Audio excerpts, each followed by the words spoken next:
Hello guys, welcome to পেট চর্চা। আজকের ভিডিওটা আমি অনেকদিন আগে থেকেই বানাবো ভেবে রেখেছিলাম, কিন্তু আমার বানানো হয়ে উঠছিল না, কারণ এতে আমাকে ভয়েস দিতে হতো। তো তোমরা অনেকেই দেখেছো যে একটা শালিক পাখির বাচ্চা আমি অনেকদিন আগে এনেছিলাম, বাসা থেকে পড়ে গিয়েছিল। তো এখন আমার বাড়িতে বাচ্চাটা আর কি নেই, আমি ওকে অন্য একজনের বাড়িতে দিয়ে এসেছি, বা সেও চেয়েছিল আর কি। তো সেটা কেন তোমার সাথে এক্ষুনি শেয়ার করছি, চলো। দেখো, ও কিন্তু আস্তে আস্তে আমাদের ঘরের সঙ্গে ভালোই মানিয়ে নিচ্ছিল, আস্তে আস্তে আমাদেরকে চিনতে শিখেছিল। প্রথম প্রথম যেরকম ভয় পেত সেরকম আর ভয় পেত না। এই যে দেখো, এখন আমার ভাবছে আমার হাতে খাওয়ার আছে, ও খাওয়ার টুকরে টুকরে নিতে যাচ্ছে, তো আমার কোলে এখন বসে আছে। এরকমভাবে ও আমাদের সাথে ভালোই মানিয়ে নিয়েছিল। এখন দেখো ও কীরকম আমার কোলে ঘুমিয়ে আছে, মুখকে পিঠের মধ্যে গুঁজে। কি সুন্দর! ও ঠোঁটটা তো বড়, তাই জন্য পালকের বাইরে বেরিয়ে এসেছে, কিন্তু মুখ গুঁজেই ঘুমিয়েছিল একদম শান্তভাবে। মানে আমি নড়ছিলাম তবুও ও কোনো উঠছে না বা কিছু করছে না। গজা কিন্তু এখনও মানে ও ঘুমোলেও আমি যদি একটু নড়ানড়ি করে উঠে যায়, কিন্তু একে দেখলাম এই একদমই উঠছিল না। আস্তে আস্তে ফুল ট্রাস্ট করতে আমাকে শিখে গিয়েছিল। এই যে দেখো, এখন কি একটা বড় আওয়াজ পেয়েছে বাইরে, তার জন্য এরকম করলো। কি সুন্দর ঘুমোচ্ছে দেখো। আমাদেরও কিন্তু ওর প্রতি আস্তে আস্তে মায়া জন্মে যাচ্ছিল। তো দেখো এখনও কি সুন্দর পালক পরিষ্কার করবে, আমার গায়ে বসেই ও কিন্তু সব কিছু, দেখো পালক পরিষ্কার করছে, সব কিছু করছে। মানে কতটা ট্রাস্ট হয়ে গিয়েছিল, ও আমাদেরকে বিশ্বাস করতে শুরু করেছিল, আর ভয় পাচ্ছিল না। তো যাই হোক, কিন্তু ওকে আমাদেরকে ঘর থেকে মানে কি বলবো অন্য জায়গায় দিয়ে দিতে হলো। তার কারণ হলো অ্যাকচুয়ালি আমাদের ঘর অনেক ছোট, তার উপর গজা থাকে। গজা ওকে একদমই মেনে নিতে পারছিল না, জানি না কেন। গজা কিন্তু সবসময় ওকে কামড়াতে বলতে কি ওর গায়ে এরম করে খাপচাতে যাচ্ছিলো ঠোঁট দিয়ে। তো আমি কখনো দিইনি, হয়তো নাও দিতে পারতো, বাট আমার ভয় লাগছিল খুব যে ও যদি কামড়ে টামড়ে দেয়।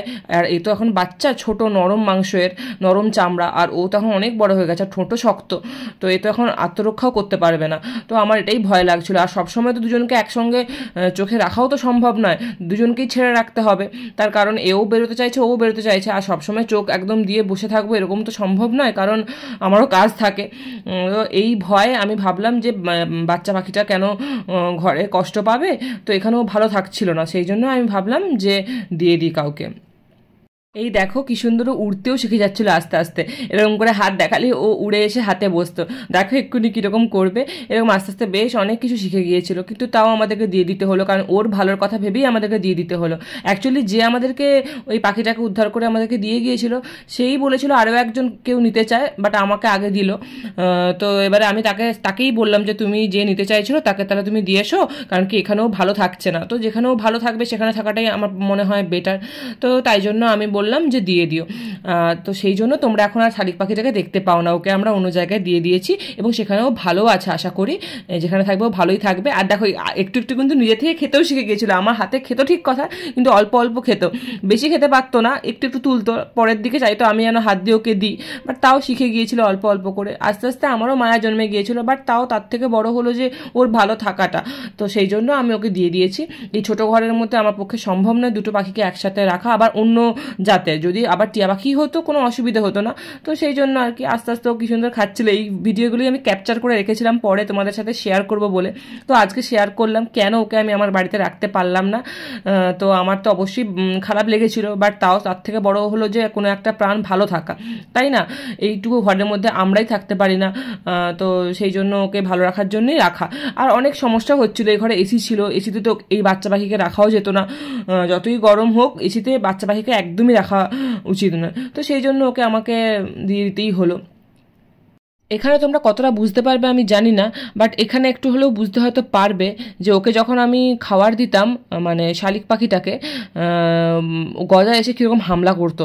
মানে ওকে একদমই সহ্য করতে পারতো না, আমি জানি না কেন।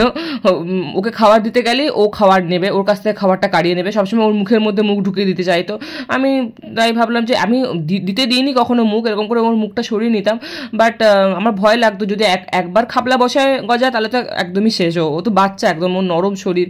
তো যাই হোক, ও একদম সহ্য করতে পারতো না। ওকে যখন খাওয়াতাম ও খেতে চলে আসতো ছাতু, জলও খেয়ে নিত। মানে ওকে জলটাও দেবো, জলটা তো ও ভাবতো মানে কোনো খাবার আছে না কি আমি জানি না, জলটাও ও সহ্য করতে পারতো না যে ওকে আমি দিই। তুমি এক্ষুনি দেখতে পারবে ওকে জল দিচ্ছে, ও যেন জলটাও খাবে। এই দেখো মুখটাকে কত সামনে নিয়ে চলে এসছে। এগুলো তো ভয় লাগে, তাই না? নিজেদের জাতে হলো তাও হয়তো কিছু বলতো না, হয়তো নাও করতে পারতো কোনো হার্ম, বাট এই যে দেখো কীরকম করছে, জোর করে মুখটা ঢুকিয়ে নিচ্ছে।